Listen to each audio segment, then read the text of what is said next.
Let's move it right along and get into a story that's actually pretty interesting, and that is Steve Kerr has recently signed a 5-year, $25 million deal to coach the Golden State Warriors.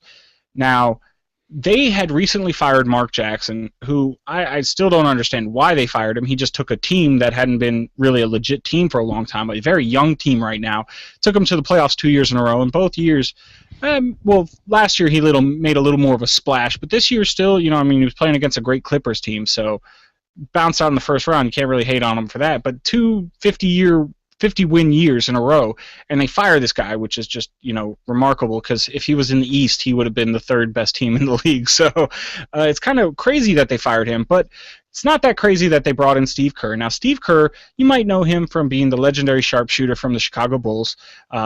He was just always there when Michael Jordan needed him to.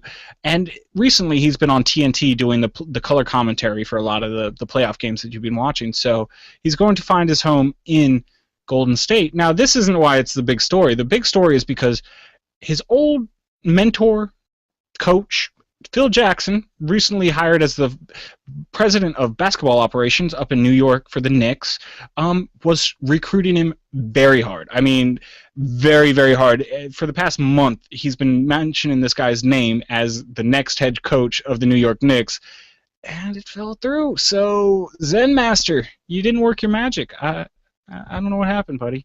That's actually kind of strange. He didn't get a job with the New York Knicks, or he didn't take it, but he went to Golden State. I mean, Knicks is huge. Yeah, I mean, they suck, but they're huge. I mean, do you want to go to a crappy team, or do you want to go to a good team?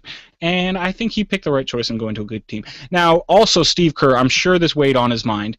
He's got 2 kids going to California universities, so, I mean, I'm sure he wanted to be a little closer instead of on the opposite coast. So that probably played into it a little bit. But I just find it interesting that he was the big name. I didn't really ever see, I mean, he could shoot well. I didn't really ever see where the coaching came in, but he was actually pretty coveted. And we're seeing a little bit of a trend, how people are going after these players or former players. Like last year, Jason Kidd retires, then becomes the Brooklyn Nets, I should say, head coach the next year. I mean, and they did all right. I mean, they made the playoffs, so you can't hate too much. But it's very interesting. You also have players like Derek Fisher. He's still playing. He's still playing for Oklahoma City, who's still in the playoffs. Everybody keeps throwing his name around as a possible head coach for the Knicks now. And who else is there? And then you have John Stockton. The Jazz are courting him. So we're looking at it's kind of a trend. Everybody's going back for former players from their organizations, trying to bring them back, especially Phil Jackson. So, I mean, it'll be interesting. Now, I can understand John Stockton. He is just the greatest point guard that has ever played the game. And now, if you want to argue with me on that, I'm going to clarify by saying Magic Johnson, great, not a true point guard. No, at 6'9", you're not a true point guard. I'm sorry. You're just not.